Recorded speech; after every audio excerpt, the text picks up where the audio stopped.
Narito na ang pinakahuli sa lagay na ating panahon. Sa kasalukuyan nga ay frontal system ang nakakaapekto sa extreme northern Luzon at easterlies o yung mainit na hangin galing karagatang Pasipiko nakakaapekto sa nalalabing bahagi na ating bansa. Asahan nga natin itong frontal system na magdadala ng maulap na papawiri na may maulan sa Batanes pati na rin sa may Babuyan Islands. Samantalang easterlies naman ang magdadala ng maulap na papawirin, mga kalat-kalat na pag-ulan, pagkidlat at pagkulog sa may Barm, Zamboanga Peninsula, pati na rin sa may Palawan. Para naman sa lagay ng panahon sa Metro Manila at nalalabing bahagi ng bansa, magandang panahon pa rin yung inaasahan natin, pero may mga tsansa pa rin ng mga localized thunderstorms. So asahan pa nga rin natin sa Metro Manila at nalalabing bahagi ng bansa, mainit at malinsangang panahon simula umaga hanggang tanghali, pero pagdating ng hapon hanggang sa gabi ay tumataas ang mga tsansa ng mga localized thunderstorms. Asahan nga natin na itong frontal system madaragdagan yung mga areas na papaulanin niya, partikular na nga sa may Batanes, Cagayan kabilang ng Babuyan Islands, Apayao, pati na rin sa may Isabela. Samantalang easterlies pa rin magdadala ng maulap na papawirin at mga kalat-kalat na pag-ulan, pagkidlat at pagkulog sa Palawan. Para naman sa lagay ng panahon sa Metro Manila at nalalabing bahagi ng bansa, fair weather conditions pa nga rin at may mga tsansa ng mga localized thunderstorms. Agwat ng temperatura sa Metro Manila at Tugigaraw ay 25 to 35 degrees Celsius. Sa Baguio naman ay 18 to 25 degrees Celsius, 25 to 32 degrees Celsius sa may Lawag, 23 to 33 degrees Celsius sa may Tagaytay at 26 to 32 degrees Celsius naman sa may Legazpi. Agwat naman ng temperatura sa Puerto Princesa ay 25 to 33 degrees Celsius at 26 to 32 degrees Celsius naman sa may Calayan Islands. Para naman sa lagay ng panahon sa Visayas at Mindanao, asahan natin patuloy pa rin na partly cloudy to cloudy skies at may mga pulo-pulong pag-ulan, pagkidlat at pagkulog sa Visayas. Samantalang sa Mindanao, sa may Zamboanga Peninsula, Basilan, Sulu at Tawi-Tawi, patuloy pa rin na magpapaulan itong easterlies.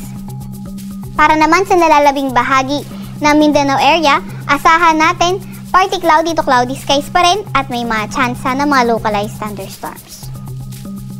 Agwat na temperatura sa Cebu ay 27 to 32 degrees Celsius. 27 to 33 degrees Celsius sa Iloilo at 26 to 32 degrees Celsius sa may Tacloban. 25 to 33 degrees Celsius agwat ang temperatura sa may Cagayan de Oro. 26 to 34 degrees Celsius sa Davao at 26 to 33 degrees Celsius naman sa may Zamboanga.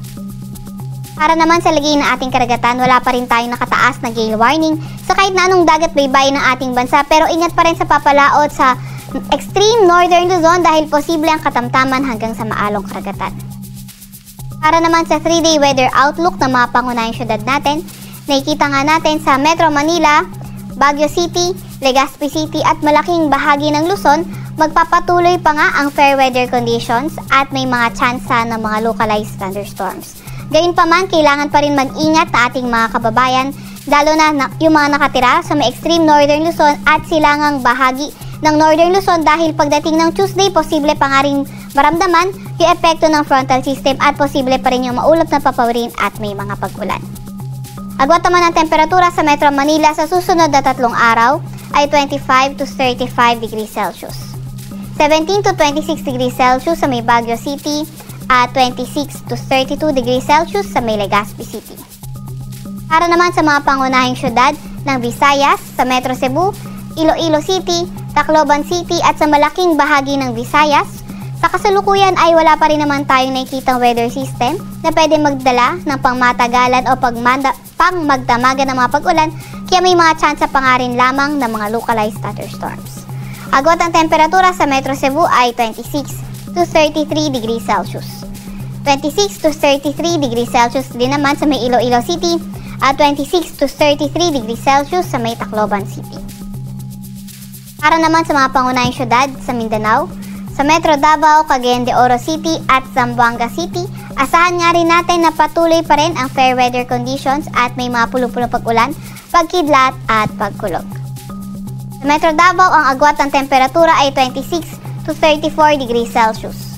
25 to 32 degrees Celsius sa may Cagayan de Oro at 25 to 34 degrees Celsius naman sa may Zamboanga City. Sa Kalakhang, Maynila, ang araw ay lulubog ng 6:10 ng gabi at sisikat ng 5:43 ng umaga.